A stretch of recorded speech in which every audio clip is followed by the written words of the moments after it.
Hey, Emma, good to see you. Today, we're diving into a topic that hits pretty close to home for a lot of people, and honestly, it's a little uncomfortable. Why are so many Americans broke?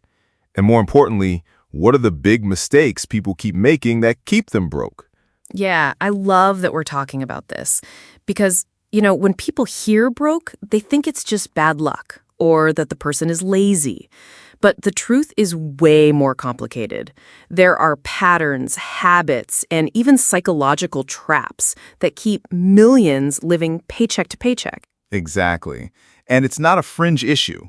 Recent surveys say over 60% of Americans couldn't cover a $1,000 emergency expense without borrowing money or using a credit card. That's huge. It really is. And even crazier, a lot of these folks aren't jobless. They're working full time, sometimes two jobs, but still can't build wealth. Yeah. So today, we're going to break down 7 big mistakes that keep most Americans broke. Maybe you're listening and recognize a few in your own life. That's okay. Awareness is the first step to changing things. All right, first one, the classic, lifestyle inflation. Ugh, yes. The make more, spend more trap. It's like the second someone gets a raise, they upgrade their car, move to a pricier apartment, start dining out at fancy places, and suddenly their bigger paycheck disappears just as fast as the old one. Exactly. There's actually a term for it. It's Parkinson's law of money. Expenses rise to meet income. So your quality of life might not even improve that much. You just have a newer couch and more monthly bills. And it's so normalized in American culture. Promotions are often celebrated by buying more stuff. Imagine if people instead increased their savings rate whenever they got a raise. That alone would change everything for a lot of folks. Mistake number 2 is huge, using credit cards to fund a normal lifestyle. Yeah, credit cards aren't evil.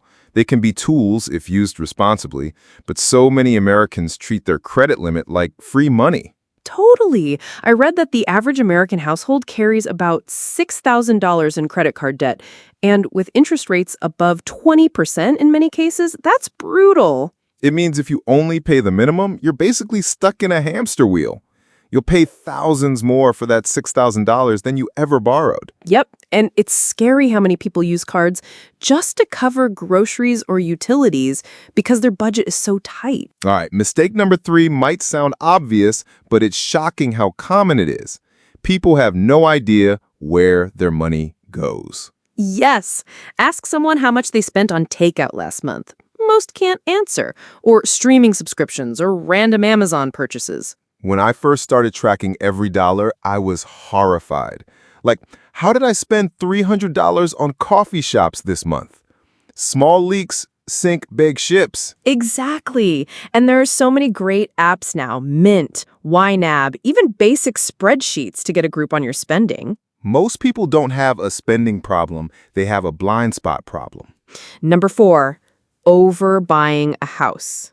This is so classic in America. It's almost like a rite of passage to buy the biggest home you can get approved for. Totally. Mortgage brokers often tell you the maximum you can borrow, not necessarily what you can comfortably afford. Right. So people stretch themselves thin. They become house poor. They've got a gorgeous kitchen and granite countertops, but can't afford vacations or investments. It's like you become a servant to your mortgage. Every decision you make is about paying that house off. And if anything goes wrong, job loss, health issue, it all collapses. Which brings us to mistake number 5, car payments. You'd be amazed how many Americans are driving around in $40,000 SUVs with $700 monthly payments. Yes, and often for a car that loses 20 to 30% of its value the moment you drive it off the lot. It's financially insane. And yet it's become totally normal. People measure status by cars, leasing new ones every 3 years. It's just endless payments. Imagine instead people bought modest used cars and invested that extra $500 a month. Over 30 years, that could be $1 million difference. Literally. Cars are transportation, not an investment. Yet most people treat them like trophies. Number 6 is maybe the most heartbreaking. not investing early enough. Time in the market is the single biggest wealth builder. Totally. Even small amounts invested in your 20s snowball, thanks to compound interest. Wait until your 40s and you have to save 4 times as much to get the same result. But a lot of people get intimidated by investing, or they wait until they've quote-unquote paid off everything else.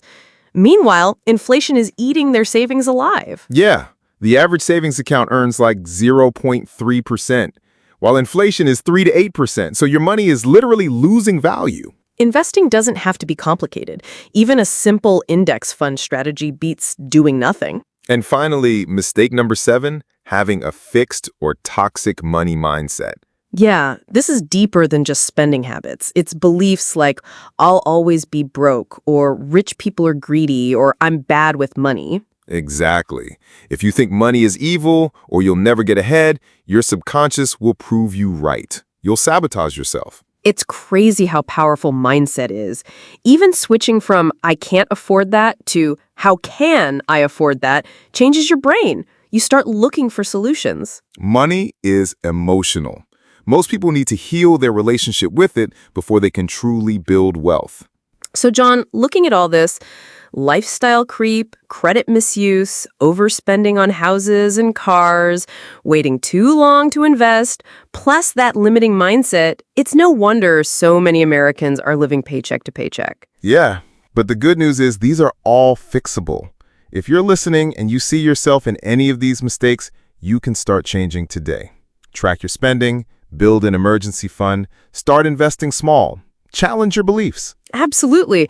No one's saying become a monk or never enjoy life, but getting control of your money gives you more freedom, not less.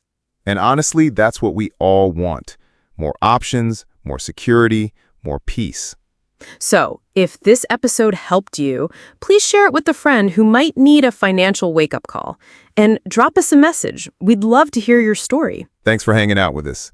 Next week, we're diving into another topic that affects your wallet: why health insurance is so insanely expensive in America. See you then. Bye, everyone.